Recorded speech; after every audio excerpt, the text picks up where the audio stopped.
আজ বোনের বিদায় বেলা। প্রথমবারের মতো বোন আজ শ্বশুর বাড়ি যাচ্ছে।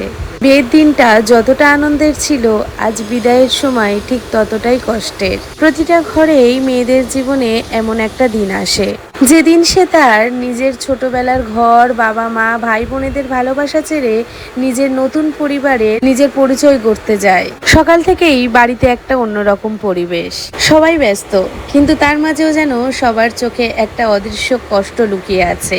আমার বোনও হাসছে, কিন্তু তার মনেও হাজারো অনুভূতি কাজ করছে। যাই হোক, এখন আমার বোন একটা মায়ের মন্দিরে রয়েছে। তোমরা তো সবাই জানো, তোমাদেরকে বলেছিলাম আমার বোনের কমপ্লেক্সে বিয়ে হচ্ছে। কমপ্লেক্স থেকে আমাদের বাড়ির দূরত্ব অনেকটাই। বোনের শ্বশুর বাড়ির কাছেই কমপ্লেক্সটা, আর এই কমপ্লেক্সের পাশেই আমাদের এই জাগ্রত মায়ের মন্দির। বোনের বিদায় বেলাটা ছিল ভালো সময়, সকাল 9:30 নাগাদ। তো অত তাড়াতাড়ি আমাদের বাড়ি থেকে মা আর বাবার আসতে একটু টাইম লেগে গেছে, কারণ বৃষ্টির সময়, বর্ষাকাল, তোমরা তো সবাই বুঝতে পারছো। আর আমাদের মন্দিরের আশেপাশে দেখেই, জায়গা দেখে বুঝতে পারছো, কিছুক্ষণ আগে প্রচুর বৃষ্টি হয়েছে। তো এখন যেহেতু বর্ষাকাল চলছে, তাই যখন তখন বৃষ্টি। আর বোনের ভালো সময় দেখে কমপ্লেক্স থেকে বেরিয়ে মায়ের মন্দিরে এসছে। তাই আমাদের যা যা করণীয় সেসব মায়ের মন্দির থেকেই হচ্ছে। এগুলো কিন্তু আমরা জানতাম না। যাই হোক, মায়ের হয়তো ইচ্ছা, তাই মায়ের সামনে থেকেই বোনের বিদায় হচ্ছে। বৌদি জানতো না যে বৌদিকে বরণ করতে হবে, তাই তোমরা কিছু খারাপ কমেন্ট করো না, কারণ বৌদিও জানতো না বৌদিকে বরণ করতে হবে। যেহেতু আমাদের বরণ করার কেউ ছিল না, সেই জন্য মা বৌদিকে বললো যে তুমি বরণ করো।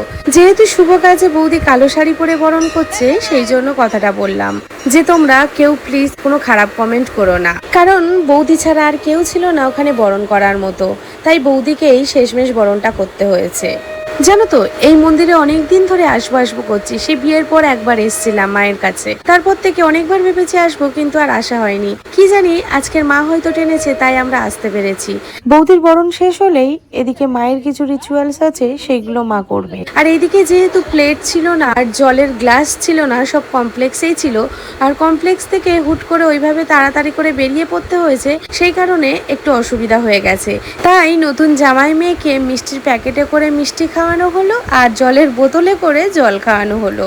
নতুন মেয়ে জামাইকে ভিডিওর মাধ্যমে এরকম জল মিষ্টি খাওয়ানো দেখে তোমরা কেউ খারাপ মাইন্ডে নিও না, কারণ একদম নিরুপায় হয়ে মানুষ এই জিনিসগুলো করে। যেহেতু কমপ্লেক্সের ব্যাপারটা তোমরা অনেকেই বুঝতে পারছো, যে সব কিছু জিনিস ঘর থেকে বয়ে বয়ে নিয়ে আসা, আবার গুছিয়ে নিয়ে যাওয়া, সেটা অন্যরকম একটা পরিস্থিতি। তার মধ্যে হঠাৎ করে ভালো সময় দেখে বেরিয়ে যাওয়াটা আলাদা রকম একটা ব্যাপার থাকে। বাড়ি থেকে বিদায় হওয়া আর কমপ্লেক্স থেকে হওয়াটা সবকিছু গুলিয়ে যাওয়ার মতো। তো যাই হোক বন্ধুরা, দেখতে দেখতে আমার আরেক বোনও পরের বাড়ি চলে গেল। দেখতে দেখতে সব বোনেরা আস্তে আস্তে পর হয়ে যাচ্ছে। বিয়ের পর আলাদা রকম, আর বিয়ের আগে একরকম। সবকিছুই আমাদের মানুষের জীবনের পরিবর্তন আছে, তাই সময়ের সাথে সাথে সবকিছু মেনে নিতে হবে। তবে হ্যাঁ, তোমরা এই ভিডিওতে কান্নাকাটির সিন দেখতেই পারবে না, কারণ আমরা জানি আমরা নিজেরা যদি কাঁদি, আমার বাবা মাকে আর ধরে রাখা যাবে না। তাই আমরা যদি কান্নাকাটি না করে নিজেরাই ঠিক থাকি, তাহলে আমার বাবা মাও ঠিক থাকবে। তবে হ্যাঁ, এই পরিস্থিতিতে সবারই কষ্ট হয়। প্রত্যেকটা মেয়েই জানো এই সময়টা কতটা কষ্টকর। আশা করছি এই সিচুয়েশন দেখে তোমরা বুঝতে পারছো আমাদের ভিতরে একটা কতটা চাপা কষ্ট ছিল। কিন্তু হ্যাঁ, সব কিছু পরিস্থিতিতে আমাদেরকে সামলে নিতে হয়, নাহলে জানি আমার বাবা মা ঠিক থাকতে পারবে না। কারণ আমরা জানি আমার বাবা মা জীবনে যে বড় ধাক্কা পেয়েছে, এই ধাক্কা তার কাছে কিছুই না। তাই এই বয়সে বাবা মাকে ভালো রাখার জন্য তাদের কোনো রকম পরিস্থিতিতে তাদের চোখে যেন জল না আসে, সেই জন্য অনেক কষ্ট আমাদেরকে সহ্য করতে হয়। আমরা জানি যে আমাদের এক একটা চোখের জলের ফোঁটা আমার বাবা মায়ের কতটা কষ্ট হতে পারে, আর তোমরা তো সবই জানো, নতুন করে বলার কিছুই নেই। তো যাই হোক, তোমরা সবাই আশীর্বাদ করো আমার বোনেদের নতুন দাম্পত্য জীবন যেন সুখের হয়। আর তোমরা ভগবানের কাছে প্রে করো যেন ওরা খুব ভালো থাকে, সুস্থ থাকে। এদিকে তো তোমরা দেখতেই পাচ্ছ আমাদের রিচুয়ালস প্রায় শেষের দিকে। সব শেষে যে রিচুয়ালসটা আছে, মায়ের আঁচলে কনকাঞ্জলি দেওয়া, এই রিচুয়ালসটা এখন চলছে। আজকের এই দিনটা হলো মেয়েদের জীবনের একটা গুরুত্বপূর্ণ দিন। একটা মেয়ে ছোট থেকে 25টা বছর লালন পালন করে বড় হলো, আর আজ সেই মেয়েটা অন্যের বাড়ি গৃহবধূ হলো। একটা ছেলের হাতে নিজের মেয়ের দায়িত্ব তুলে দেওয়া যে কতটা কষ্টের, এর থেকে বড় কষ্টকর আমার কাছে মনে হয় না আর কিছু আছে। একটা মেয়ে বোঝে এই সময়টা কতটা কষ্টের।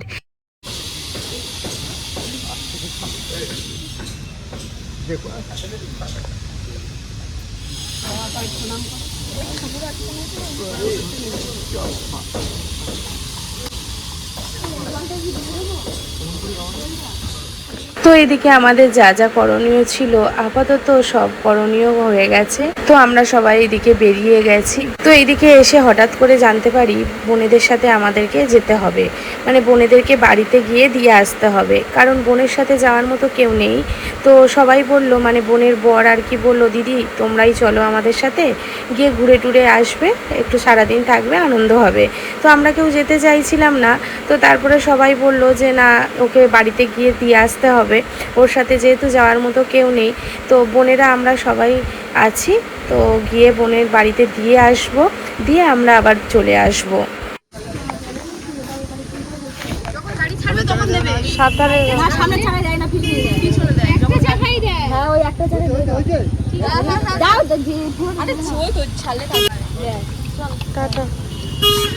বোনেদের গাড়ির পিছন পিছন আমরাও বাইক আর স্কুটি নিয়ে বেরিয়ে গেছিলাম।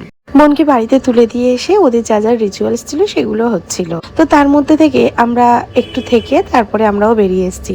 বোনের শ্বশুর বাড়ি থেকে আমাদেরকেও আসতে দিচ্ছিল না, বলেছিল দুপুরে খাওয়া দাওয়া করে বিকালে যেতে। তার মধ্যে আমরা হঠাৎ করে একটা সিদ্ধান্ত নিয়ে ফেলি যে কাছাকাছি মামার বাড়ি থেকে একটু ঘুরে আসি। তাই আমরা আর বোনের বাড়িতে বেশিক্ষণ বসিনি। সকালে আমরা ঘুম থেকে উঠেই ফ্রেশ হয়ে বেরিয়ে গেছি। আমরা আর জলও খাওয়ার টাইম পাইনি। তো বোনের বাড়িতে কোল্ড ড্রিঙ্কস, মিষ্টি আরো অনেক কিছু দিয়েছিল, তো আমরা কিছু খাইনি। তো বোনের বাড়ি থেকে বেরিয়ে আমার বোনের বর বললো চলো মিষ্টি, এখানে একটা ভালো মিষ্টির দোকান আছে, আমরা একটু মিষ্টি খেয়ে আর মামার বাড়ি থেকে ঘুরে আসি।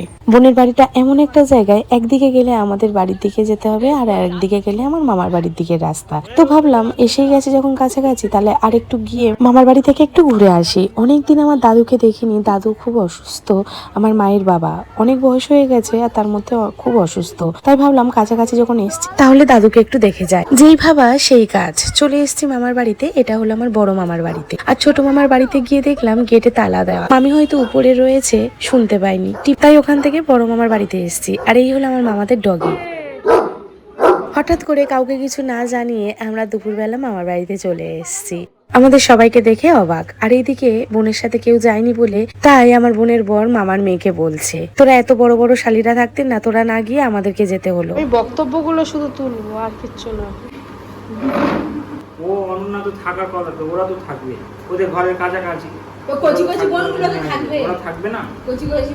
আকাশ তুমি এবার বলে ফেলো তো দেখি, দাদা কি খারাপ কথা বললো? এই হলো আমার ভাই, বড় মামার ছেলে, আর এই হলো আমার বোন, বড় মামার মেয়ে। বড় মামার একটা ছেলে একটা মেয়ে, আর ছোট মামার একটা মেয়ে।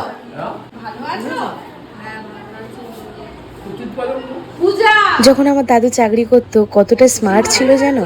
আমার দাদু ছিল কর্পোরেশনের লাইসেন্স অফিসার। একটা সময় এই মানুষটা কিভাবে চলাফেরা করেছে, আর এখন বয়স হয়ে গেছে, দেখো কাউকে চিনতেও পারছে না ঠিকঠাক। এটা কে? এটা কে? পূজা। পূজা চিনতে পারবে না। পূজা মধুমিতাদির মেয়ে। জানি না। আমার চিনতে পেরেছো? বুঝতে পারছি। আমি কে বলো? কে? তোমার হ্যাঁ আমার ছেলে। আমি জানি তো। তোর বিয়ে হয়ে গেছে তুমি জানি না। হ্যাঁ বাবা। এই তো এটা তো মেজোটা। অ্যাকচুয়ালি আমার দাদু এখন কানে খুব কম শোনে। আমার দিদি আর এটা আমার বোন। একে বিয়ে হলো স্যার। এই তো আজকে না খেয়াল কথা বলবো। ও হ্যাঁ ঠিক বলেছ। সে শ্বশুর বাড়ি আছে, তাদের বাড়িতে গেছিলাম। চলে গেছে? হ্যাঁ। আমার দাদুর 5টা মেয়ে 2টো ছেলে। নাতি নাতনিদের খুব ভালোবাসে, খুব যত্ন করে। মামার বাড়িতে গেলে এ কোনটা কি খাবি, এটা খা ওটা খা, এনে এই টাকা আছে রাখ, যেটা ইচ্ছা হবে খাবি। আর এখন বয়স হয়ে গিয়ে মানুষটার অবস্থা কেমন দেখো। আর এই হলো আমার ছোট মামি আর ছোট মামার এই মেয়ে, আমাদের আদরের মাম্মাম সোনা, সবার ছোট। প্রায় 4 থেকে 5 বছর পর মামার বাড়িতে গেলাম, তাই মামিও একটু গল্প করছিল। আর ভেলোরে একা একা কি করি না করি, কোথায় থাকি, ওইসব গল্প ফোনে তো সব কিছু করা যায় না, তাই সামনাসামনি একটু বসে গল্প করছিল। ডাক্তার দেখানো, রিপোর্ট করা। এবার যাও, এবার যদি ভর্তি খুব বিয়ে থাকে তখন যেমন এর আসার আগে। তাহলে এখন কি এখন কমে গেছে? হ্যাঁ, আসার আগে যখন ব্লাডটার প্রবলেম ছিল ভর্তি নিয়ে ব্লাড দিল। টয়লেটে এখন একা হয়।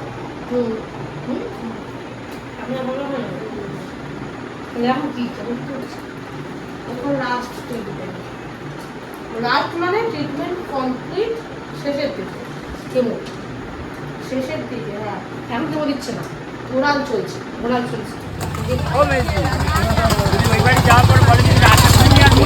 আজকে সারাদিনটা আমাদের এইভাবে কাটলো। মামার বাড়ি থেকে বেরিয়েছি তখন 8:30 বাজে। তারপর সোজা চলে এসছে আমাদের মোড়ে। সারাদিনে কারো স্নান নেই, খাওয়া নেই সেইভাবে। মামার বাড়িতে যেহেতু বললাম না আচমকায় গিয়ে পড়েছি, তাও সবাই অল্প অল্প করে একটু একটু করে ভাত খেয়েছে।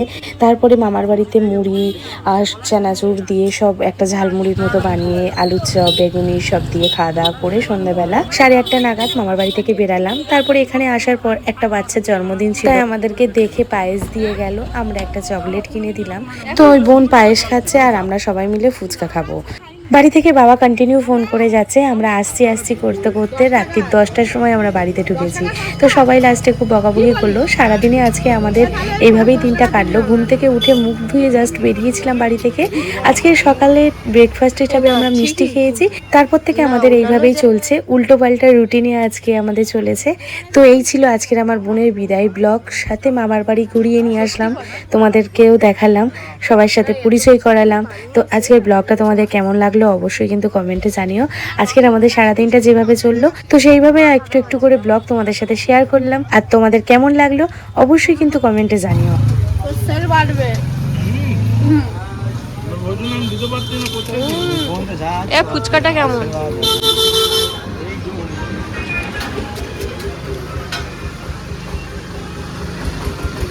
বেশ অনেকদিন পর সবার সাথে মিলে আজকে সারাদিনটা বেশ ভালোই কাটলো।